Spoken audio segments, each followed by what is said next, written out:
Finally yan mga par, oh. Grabe yung budok na dinaanan namin. Tingnan nyo naman yung putik mga par. O, di ba? Halos lahat yan. Meron putik yan. Hindi po pwedeng walang putik yan dahil sa kabundukan ay sobrang putik. Eh no? Wow, nangyari dito? Yung binangga? Grabe mga par. Grabe. Putikan yan mga par. Lahat yan. Puro putik dahil binaybay namin yung bundok ng Real Quezon. Rosie, oh. Pag uwi mo, yari ka. Sigurado, linis ka, Rosie. O, ito yung asyenda ni Kuya Cleto. Ayan, si Kuya Cleto. Yan yung namin, senior dito sa Dahlia Riders. Yan, magpapahinga muna ang lahat ng Dahlia Riders dahil meron pa kaming rides. So, magpapahinga na kami dito.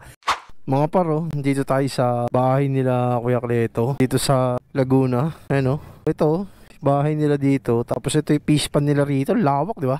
Kakain tayo ng isda mga par. Meron daw isda dito eh. Ayan, tinan natin ako, may lulutang. Yan. May mga maliliit. Ayun oh. Ayaw nila ng tinapay. Sosyal. So ata may palaman.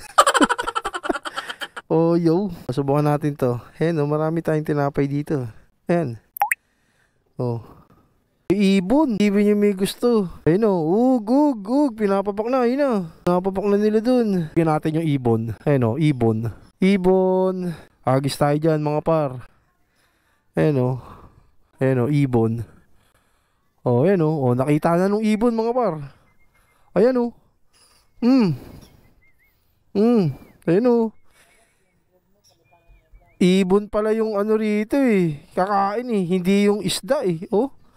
Pero inaabangan yan mga par. Panigurado isda. Oo. Baga yung pain eh no. Daming isda. Oh.